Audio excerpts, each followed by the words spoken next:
What's up? Today we're going to be installing these lift support brackets in this Saddlebox Toolbox. I'll show you. Had a lot of trouble figuring out which ones are the correct ones on this one. This is model 117, a little bit of an older unit. I already installed one of them here. And yeah, this is the third set I've got. They finally got the correct ones. So I'll show you which ones I got. And so you can make sure they have to have enough lift force, you know, to get the correct ones. It's a little hint on removing when you got truck toolbox or any of these kind of shock things with these little clips on the end. I had a horrible time with these things before, and once you know how to do it, it's pretty simple. Just get a flathead screwdriver. You don't have to take them all the way off. Just pry it up. Just like a little bit, so it's kind of sitting up. Like just like that kind of.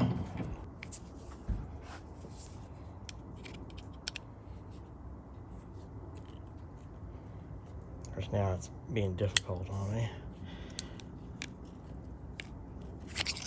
Well, that's more than I wanted to do, but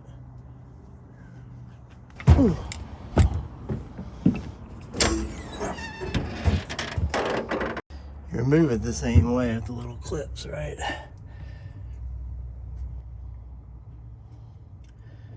And then in this box it goes like this.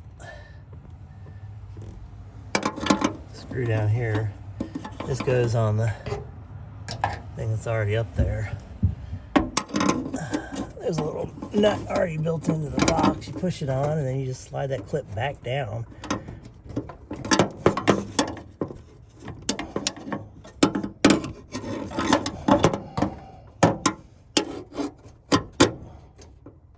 Your finger. Oh, they're all wearing some gloves because it's a little. Oh, that's so nice.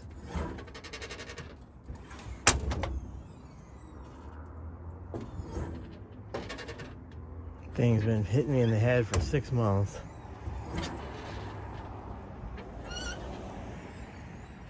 My Saddlebox model 117 toolbox. I picked it up used quite a few years ago. Painted it black myself. See, it needs a new paint job. I just replaced these. Gosh, after having this thing for months, it's slamming down, hitting my head. That is so nice. Replacing those struts, which I got off of liftsupport.com, depot.com, SX120P60. It's the official listed replacement on their site for the Saddlebox model 117. Wow, that's nice. That's so nice. Oh, that's so nice.